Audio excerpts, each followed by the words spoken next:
Alors, qu'est-ce que c'est que cette fameuse somatique financière? On m'a posé la question l'autre jour et c'est très intéressant comme question. Qui dit somatique dit relation avec le corps. Voilà. Quelle est ma relation avec l'argent dans mon corps? Et pour ce faire, eh bien, on va utiliser toujours la sensation corporelle pour sentir, découvrir quelle est notre réelle relation à l'argent. Parce qu'effectivement, dans ta vie de tous les jours, c'est ton corps qui est en relation, hein. Ton corps est une banque de données, c'est un véhicule dans lequel, eh bien, il y a énormément de mémoire. On dit bien que l'eau a de la mémoire. C'est pas moi qui le dis, ce sont les scientifiques. Et donc ton eau, dans l'inconscient de ton eau, tu as emmagasiné de la mémoire. Des zones de sidération, des zones de blocage, des points de vue, des jugements, des traumatismes financiers, hein, qui sont pas forcément dus à ton histoire à toi, mais qui peuvent être dus aussi à ton arbre transgénérationnel.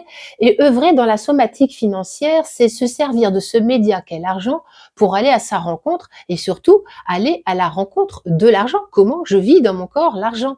Par exemple, moi, pendant des années, faire mes comptes, j'étais un peu comme le système de l'autruche. Je faisais l'autruche. Si je ne vois pas mes comptes, eh bien, finalement, c'est très bien comme ça.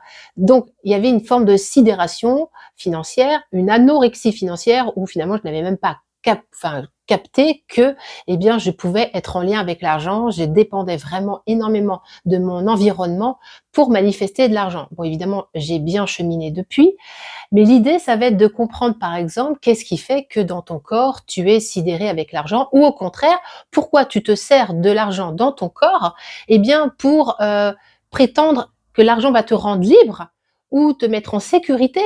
Parce que finalement, ce n'est pas l'argent qui te donne cette sécurité ou cette liberté, parce que tout ça, c'est un état interne que tu goûtes grâce à ton essence. Donc, l'idée, ça va être de comprendre, grâce à la somatique financière, là où tu en es réellement dans ta relation à l'argent, comment ça bloque à certains endroits, comment à certains endroits, il y a même personne en toi pour pouvoir recevoir quoi que ce soit, comment tu es sidéré, comment quelquefois tu es dans un hyper blindage, un blocus, eh bien pour ne pas recevoir ou pour ne pas donner. Bref, tout ça, ça peut se goûter à l'intérieur du corps. Et pourquoi j'utilise le corps? Parce que le corps est plein d'eau et l'eau, elle ne ment pas. La tête, elle, c'est la championne du monde du mensonge. C'est la championne du monde pour s'inventer des fantasmes, pour s'inventer des réalités, pour s'inventer des analyses, pour s'inventer plein de choses. La tête, elle va tourner en boucle par rapport à quelque chose de connu, qui rassure. Alors que le corps, finalement, lui, c'est une banque de données souvent inconnue, parce que en tant qu'occidentaux, on est souvent très coupé de notre corps et on n'a pas l'habitude de ressentir les informations dans notre corps.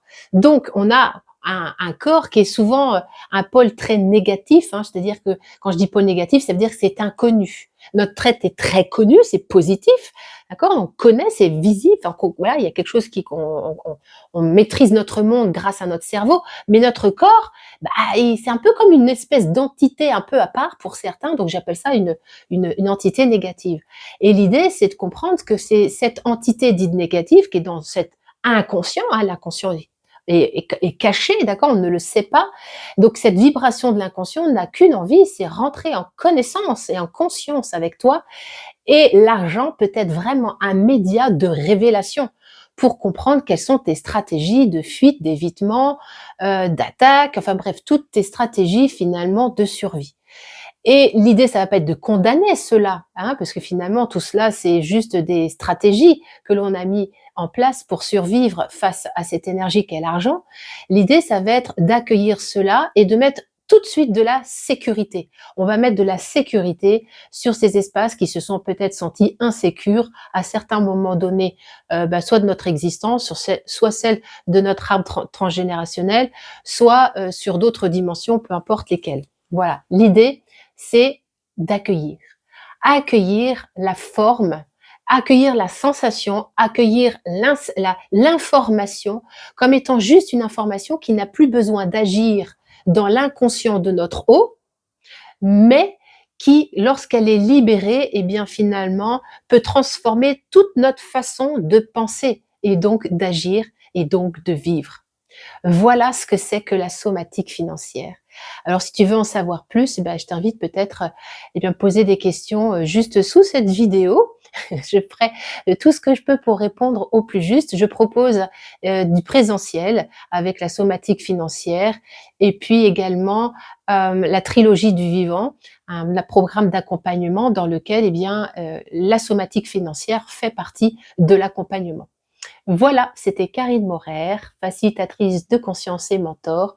On se retrouve tout bientôt. N'hésite pas à faire un petit pouce, à t'abonner à la chaîne, à cliquer sur la cloche pour avoir toutes les notifications parce que c'est grâce à vos abonnements, grâce à vos pouces et à vos commentaires que ce que je transmets peut être retransmis grâce à l'algorithme. Allez, à tout bientôt.